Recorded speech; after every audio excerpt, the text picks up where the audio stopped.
Om Swastiastu, salam sejahtera bagi kita semua.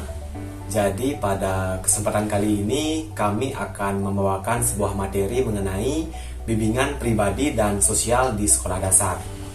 Adapun yang melatar belakangi materi bimbingan pribadi dan sosial di sekolah dasar, yaitu di mana pendidikan merupakan sebuah usaha sadar untuk menyiapkan peserta didik melalui kegiatan maupun proses belajar mengajar, bimbingan, pembelajaran pengetahuan, keterampilan, serta latihan bagi peranannya di masa yang akan mendatang.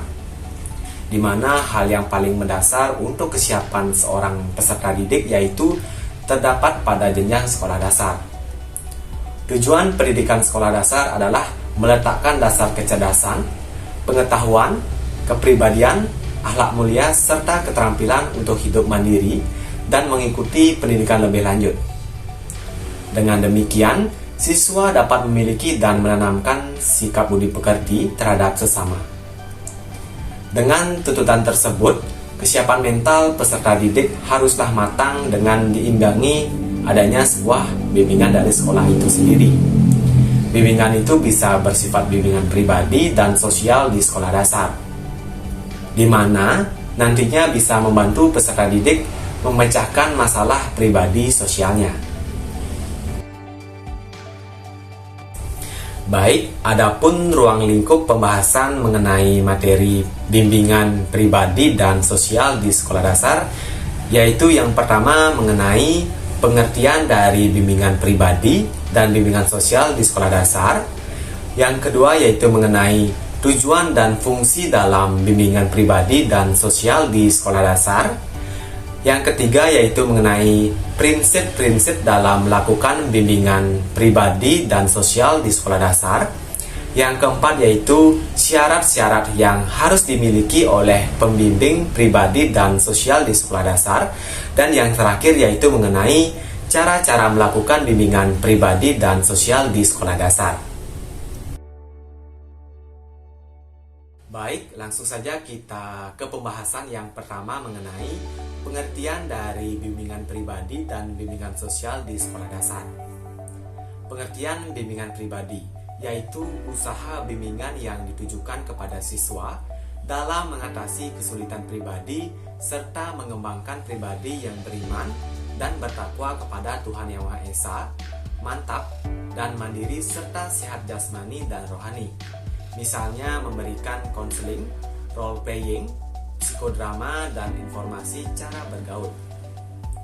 Nah, selanjutnya yaitu mengenai pengertian bimbingan sosial, yaitu usaha bimbingan yang bertujuan membantu siswa mengatasi kesulitannya dalam bidang sosial dan untuk membantu individu dalam mengenal dan berhubungan dengan lingkungan sosial yang dilandasi budi pekerti luhur dan tanggung jawab. Misalnya informasi cara berorganisasi, cara bergaul, dan berkomunikasi dengan orang lain. Nah, jadi bimbingan pribadi dan sosial merupakan bimbingan untuk membantu para individu dalam memecahkan masalah-masalah pribadi dan sosialnya. Yusuf dan Nur Ihsan mengemukakan bahwa yang tergolong dalam masalah-masalah pribadi sosial adalah masalah hubungan dengan sesama teman, lingkungan pendidikan, serta masyarakat tempat tinggal dan penyelesaian konflik.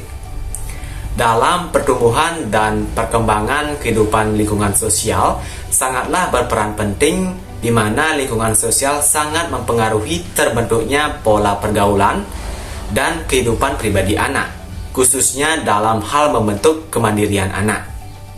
Tidak lain dalam bimbingan ini dimaksudkan untuk membantu murid mengembangkan sikap jiwa dan tingkah laku pribadi. Kemudian, diterapkannya dalam kehidupan bermasyarakat dari lingkungan yang kecil ke arah lingkup yang lebih besar, dalam hal ini negara dan masyarakat dunia. Bimbingan ini harus didasarkan pada ketentuan-ketentuan yang menjadi landasan dalam melakukan bimbingan dan konseling.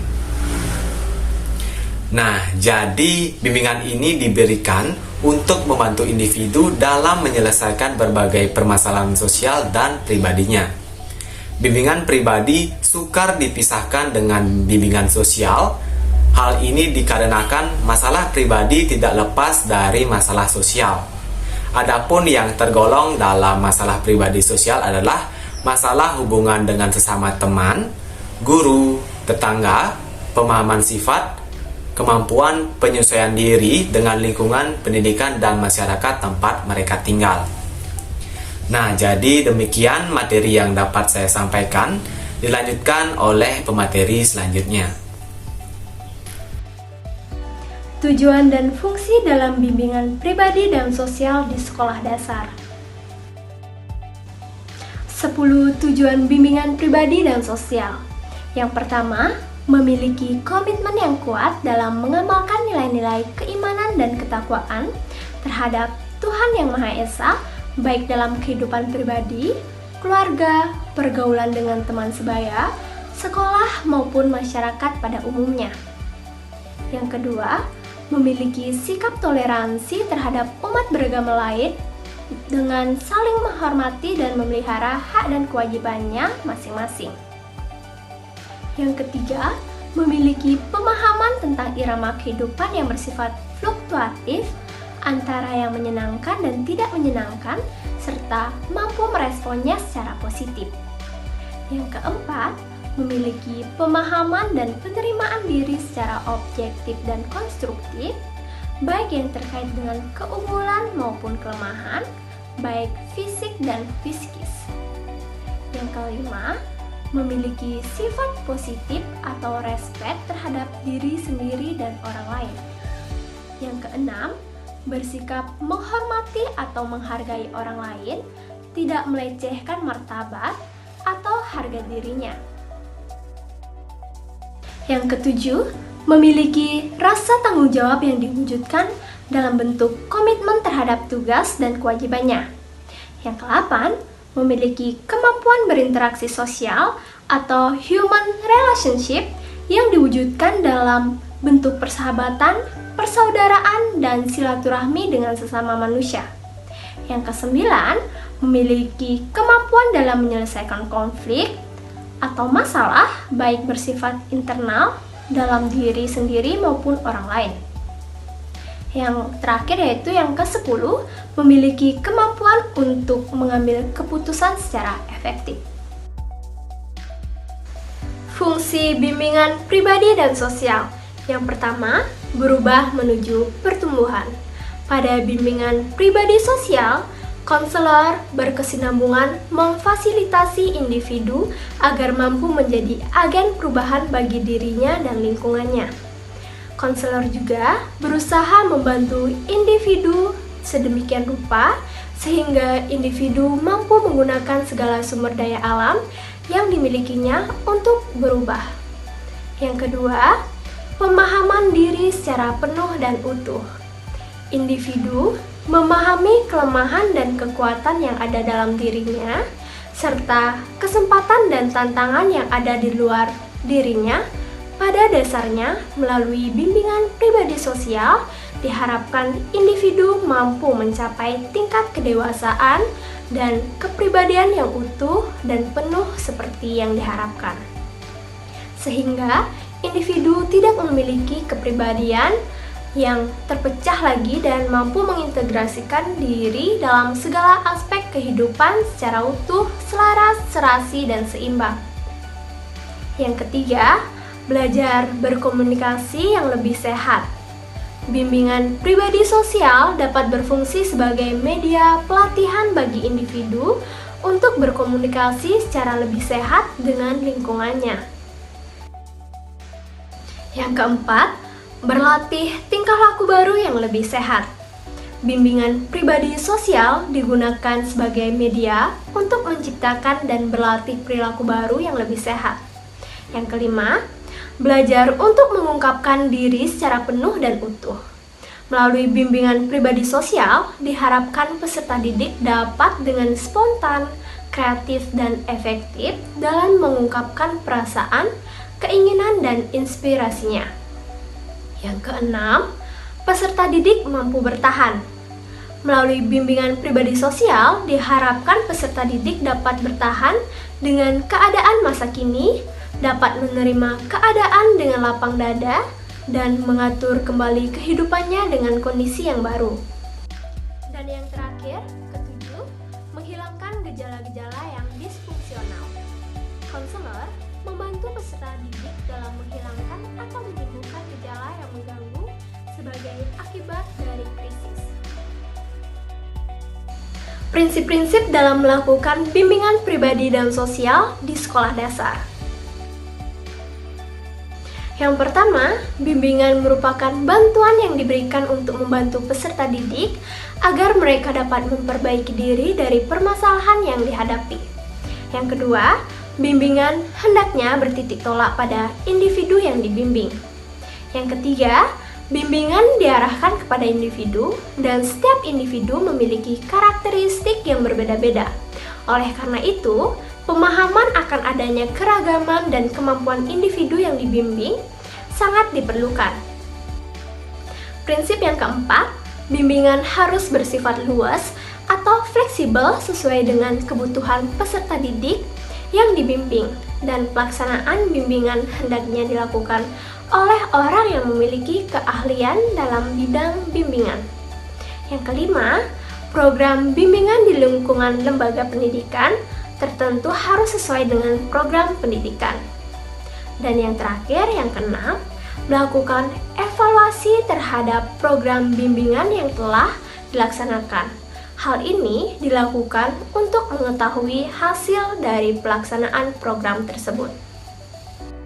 Masalah yang tidak dapat diselesaikan oleh tim pembimbing di lingkungan lembaga pendidikan hendaknya diserahkan kepada ahli atau lembaga yang berwenang.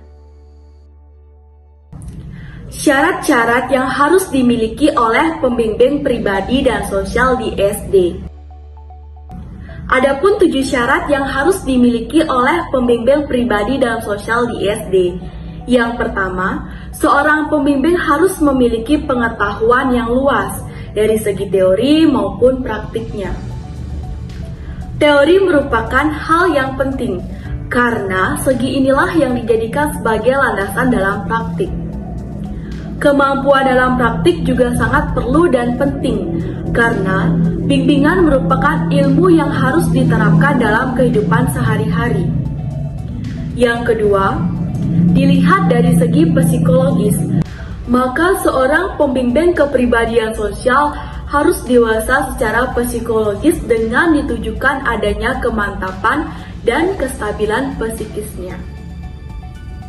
Yang ketiga, seorang pembimbing kepribadian dan sosial haruslah sehat secara jasmani dan rohani. Yang keempat, seorang pembimbing kepribadian dan sosial haruslah memiliki kecintaan terhadap pekerjaannya dan dengan peserta didik yang dihadapinya. Yang kelima, harus memiliki inisiatif yang baik sehingga dapat membawa peserta didik yang dihadapinya dapat berkembang ke arah yang lebih sempurna. Yang keenam, karena bidangnya memiliki bidang yang luas, maka seorang pembimbing kepribadian dan sosial haruslah dapat bersifat ramah, sopan, dan santun, serta dapat bekerja sama dengan berbagai pihak. Dan yang terakhir, memiliki sifat-sifat yang dapat menjalankan prinsip-prinsip serta kode etik bimbingan dengan sebaik-baiknya. Cara-cara melakukan bimbingan pribadi dan sosial di SD.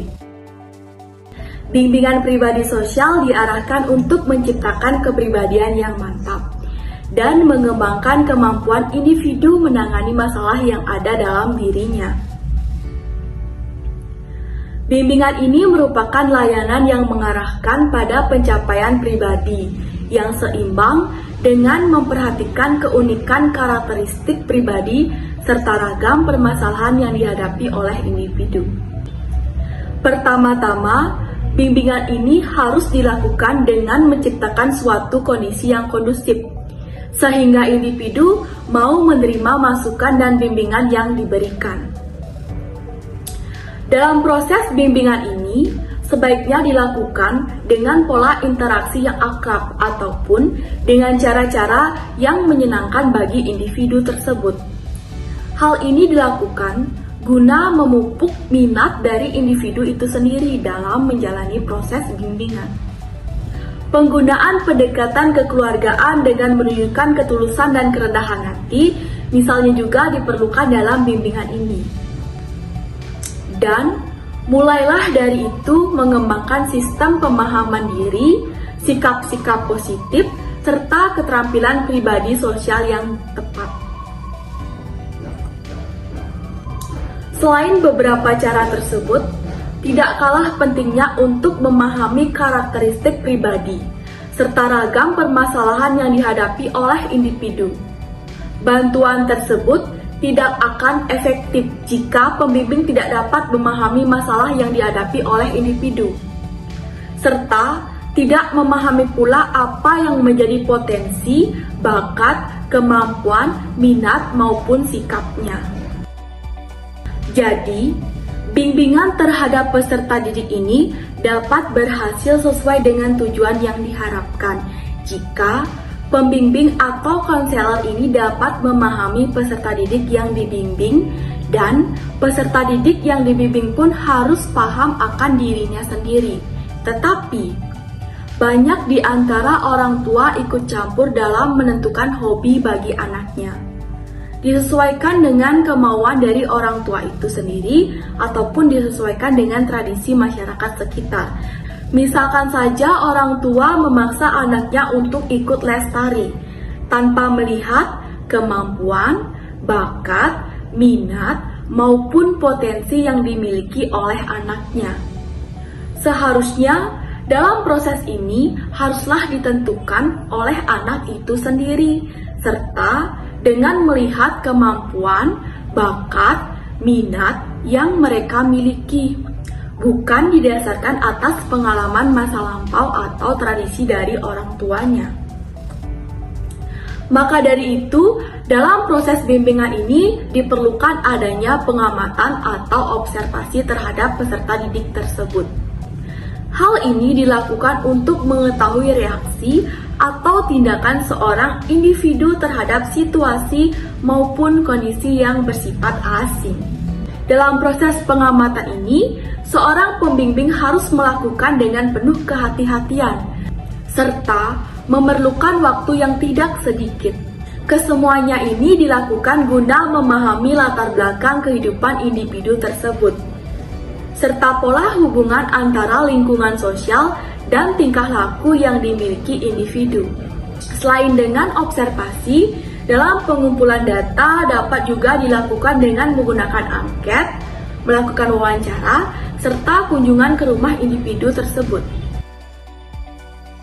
Adapun kesimpulan, bimbingan pribadi sosial merupakan bimbingan untuk membantu para individu dalam memecahkan masalah-masalah pribadi dan sosial.